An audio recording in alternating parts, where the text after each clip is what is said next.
speaking again? Well, my wife is 5 months pregnant, and I'm for parental rights, not government coercion telling us what we can do, what we can't do with our kids. There is no other mandated procedure in our, that is.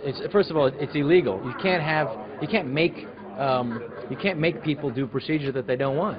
The parents have to be the ones who make the decisions for what's best for our kids. It can't be the government saying that. It's against the Nuremberg laws. I mean, it's ridiculous. And it's against the state constitution, and it's against their own bylaws here. I mean, I've been reading some legislation that was passed years ago about they used to do state sterilizations, and they thought that that was a good thing. You know, so you can't let the state make the decisions. The people have to decide, and parents have to decide, and that's why I'm here. You know, the idea that the state is going to tell me what I can do with my kids. First of all, and the doctors are not going to tell you both sides of the issue. They're not, because they're told by the pharmaceutical industry, which makes billions of dollars, that it's completely safe. And let me tell you, they've gone from when you and I were kids, you had like 8 shots. Now that's up to 70 shots and multi-shots. And they don't tell you the safety of these things. There's no efficacy study. In other words, if you and I were going to do, if I was going to have a car seat, okay, I was going to say, here's the car seat. You'd have to show some proof that it's a safe seat, right? You'd have to say, here's 1,000 accidents with it, and here's 1,000 without it. And they go, okay, you can compare. They have refused to, and no vaccine company, none of the pharmaceutical companies and government tests have done 1,000 kids with the shots and 1,000 without. They refuse to, because it's not what they want to hear. Because what they're doing right now is that the pharmaceutical industries are doing fine. They're making billions of dollars, and they're increasing more shots, and it's at the cost of our children, because they don't have the efficacy of these shots have not been proven, and the toxicity of these things. We're having more and more side effects. You're having more and more autism. When you go from autism, which was unheard of in America in 1930, to was 1 in 5,000 after seeds started being preserved with mercury, which is the second most toxic thing on this planet next to plutonium. And then you go to, let's go up a couple of decades. By 1990, it was 1 in 200. Now it's 1 in 88. Now, truthfully, it's true that a lot of the autism rates are grouped into one, but there is something that's really happening.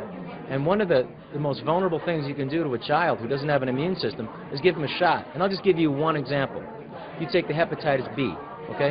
Now, hepatitis, you're only going to get that from drug use, and you're going to get that from intravenous drug use, and again from sexual contact. And yet, they won't let a baby out of the hospital unless insisting on getting the shot. I'm sorry, that's an unnecessary shot that they don't need to have, especially when the baby's immune system isn't developed. The baby's immune system is the mother's immune system. So it is beyond ridiculous. It's criminal. And so here we are. I'm up here, flying up here, to testify to this lunacy. And I can't believe that they're willing to continue this. And people have to stand up. I mean, that's the part about a democracy. People have to step up, and that's what I'm here to do today. Do you think there's too much government intervention in our lives today, whether or not you live in California or New York or anywhere in the U.S.? I mean, but there is some. I mean, there needs to be some. I mean, governments need to protect roads, and I agree with that. But government can't make decisions on what I do to my body and my children's body. They have to stay out of that. That's not something that's open for discussion. I got to make my choice, and I'm going to do what's best for my child. And to the idea that they're going to mandate that if I don't want to vaccinate my kid, they can't go to school unless they get a consent from a doctor. That's lunacy, because you're assuming that the doctor's going to show you both sides, that there's benefits and there are risks. And there's a great book for people to go and get. It's called The Vaccine Guide by Dr. Neustedler. Read that, and then become informed, and then you can make an educated decision, not a government mandate. And so I'm against this by Assemblyman Pan, is it? I'm not voting for Pan. I'm going to vote against him. He's up for election. Let me tell you, I'm going to be up here, and I'm going to campaign against you, okay? It's for you putting a bill that's against parental rights, and I'm going to make sure you don't get reelected. Have you spoken before the... I have a picture of my daughter in there in the room you guys. That's why I'm here.